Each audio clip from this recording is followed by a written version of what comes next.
What's going on, everybody? Welcome to the BJ Radio Show here with Rob and Joe. How you doing, Joe? And Joe. I mean, we had a little bit of a rough patch with one of our former hosts, so he won't be joining us for any longer. Yeah, we have some things to discuss to start the show off. It's the State of the Radio Show address here. A joint address to the people. Similar to the State of the Union address, but we put our own little twist on it because we felt it was necessary. Exactly. So, we have some things to discuss here. The State of the Radio Show is in crisis. There are millions of people in the world right now that haven't heard our radio show in a month, at least a month. Countries are breaking down, literally breaking down. Countries' They're tearing the walls down. Exactly. It's like the Berlin Wall. It's insane. Countries' economies are falling apart because of this radio show not being on air. And it's one man's fault. And that man is James Palmer. He was the J, or he was the P in PB&J. Now, we still have the B, we still have the J. We still have the S. I think we still have the S. The S was a little sick. He had the sniffles. But the J, no, the P. The P, I'm sorry, sits home thinking that it's alright just to sit there with his, I'm not going to lose my edge attitude. That's what he talks about. He's too cool for school. But he's wrong. The P will remain nameless, James Palmer, comes out and just starts talking about the radio show, saying he's lost his edge, and he lost his edge for him. He doesn't want to do it anymore. That's the type of talk of a tyrant. Like, he's out of control, and I don't want to rein him in because if he doesn't want to have any part of this great thing that people are just banging at the door to get a part of, get a piece of it, I mean, he doesn't deserve it. No, doesn't make any sense. He doesn't realize what he's doing because of his little hiatus that he called it. Like I said before, countries' economies are crumbling. European countries rely on this show to run their economy. He's being selfish. He is being selfish. He doesn't understand. He doesn't think about the other people that this affects. The impact that this has is ridiculous. Gargantuan. It's gargantuan, and it's out of bounds. This type of behavior is not acceptable. That's why we kicked him off the show. We signed the papers. We kicked him off the show. You'll never hear that man's voice on our show ever again, unless he wants to come back on. We might be able to settle things out. We'll have to. It'll be a steep price from him, but we'll figure something out. But that is our State of the Union address. So let's talk about the Final Four, Joe. I can't wait. Yeah. I think the big surprise is South Carolina. Oregon people didn't see nearly as much, but Gonzaga and UNC being the one seeds, I think everyone could have. I kind of think Gonzaga was a little bit of a surprise. Arizona people thought were going to be great, and I had Arizona as my champion, which I'm still really ticked about. Yeah. I did not think Arizona was good. I mean, like, they're obviously a good team. Like, they deserve the second seed, but I don't think they're the type of team that's going to win. I never really think they are neither. Like, same thing with Kansas. I don't think Kansas is a good team. I never think Kansas is going to win. Kansas always has talented players, but they're sort of jumbled. Exactly. And they're a very soft team, too. Soft defensively. Since they don't have a guy like Embiid that they used to have, like, how are they supposed to defend down low? But they didn't even win a national championship with him, did they?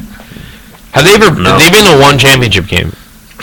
Kansas was in the championship when they won against Memphis, when Mario Chalmers hit the time to go to overtime. That was when they beat Chris Douglas-Roberts and Derrick Rose and all of them. Yeah.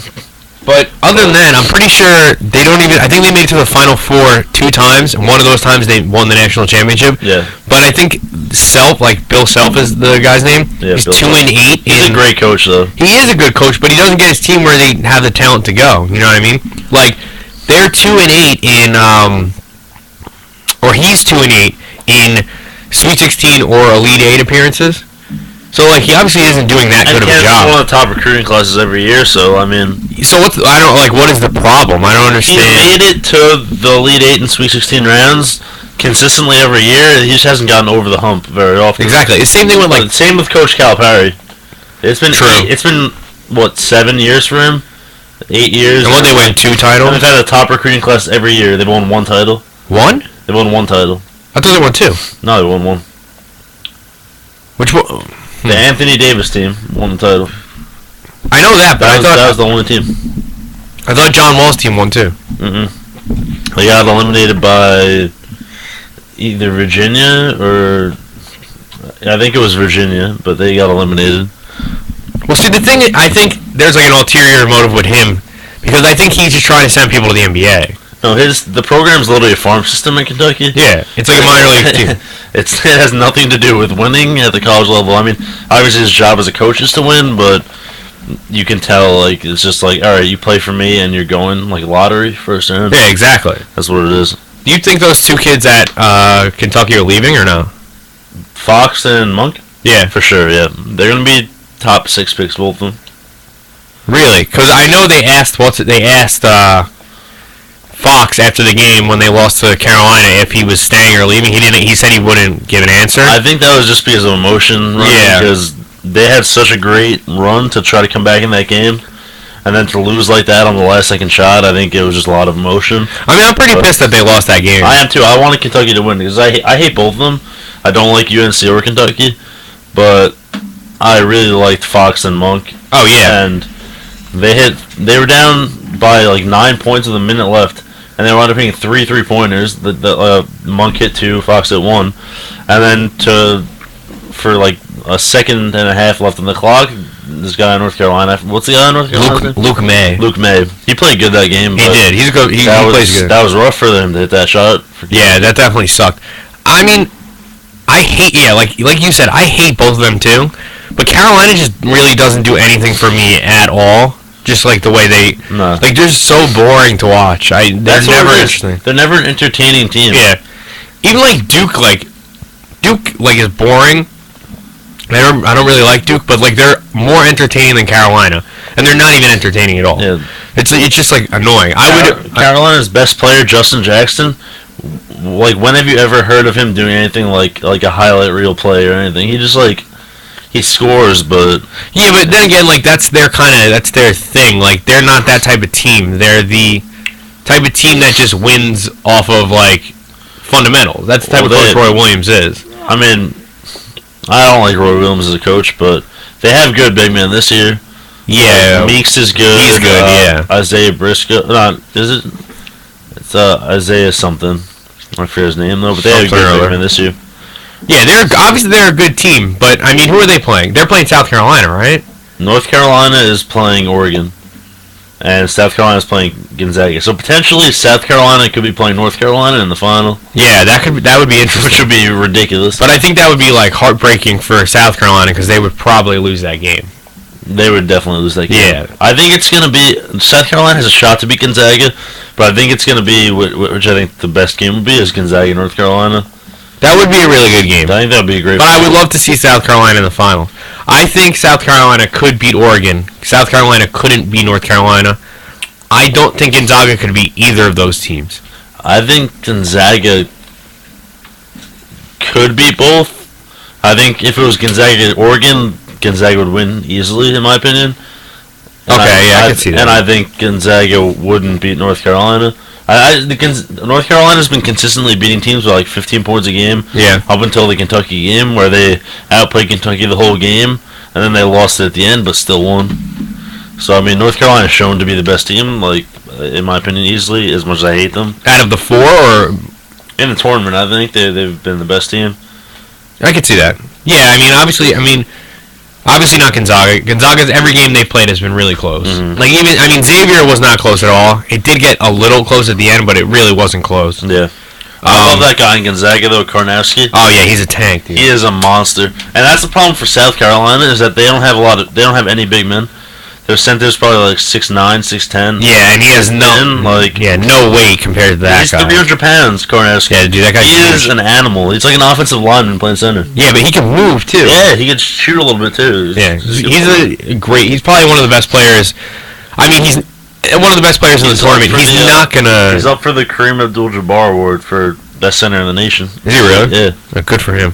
Do you think he's gonna do anything in the NBA? No, not at all. No? Yeah. I don't think he's athletic enough. That's true. But then again, like, how athletic are, like, that many... I mean... Maybe he could be like a Zach Randolph type player. Oh, Zebo. Because Zach Randolph has no athleticism whatsoever, but he's shifty and, like... And he can shoot. Crafty, and he can shoot the ball, so maybe something like that. But, like, this kid could pass, too. Like, he's got a lot of upside. His passing is really, really good for someone his size. All right, so let's give our picks for it, and then we can break it down. We'll give our picks, and then we'll give our picks for the national championship game after that. I'm calling. It's out there, but I'm calling Gonzaga, Oregon in the final, and Gonzaga wins it. Okay. I'm going to be a dreamer here for all the underdogs out there. I know this is heading. South Carolina beats Gonzaga. North Carolina beats Oregon. And then North Carolina destroys South Carolina in the finals. I think that could very well happen. Yeah, I can definitely see South Carolina's capable of beating Gonzaga, and I don't think they stand a snowball chance in there's no way. double hockey sticks to beat North Carolina. No. It would be awesome if it did happen, but it's not going to happen. Yeah. I think it kind of depends on how the game goes with Oregon.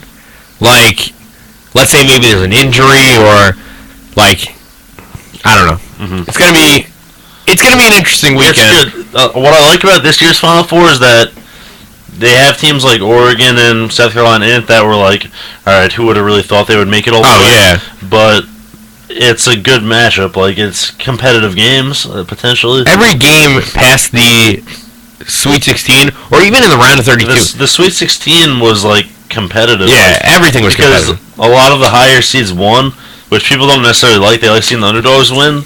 But you have, like, the Florida Gulf Coast winning, Xavier, and those teams made for competitive games. Oh, yeah. Xavier played great in the tournament. They made it to the Elite Eight, didn't they? Yeah. Oh, yeah, they lost to Gonzaga. All right, so we have varying opinions on this. So we're just going to have to wait till next week and see what happens. We're going to go into the commercial break, play some music, and we'll come back with more stuff to talk about. You're listening to the BJ Radio Show here with Rob and Joe.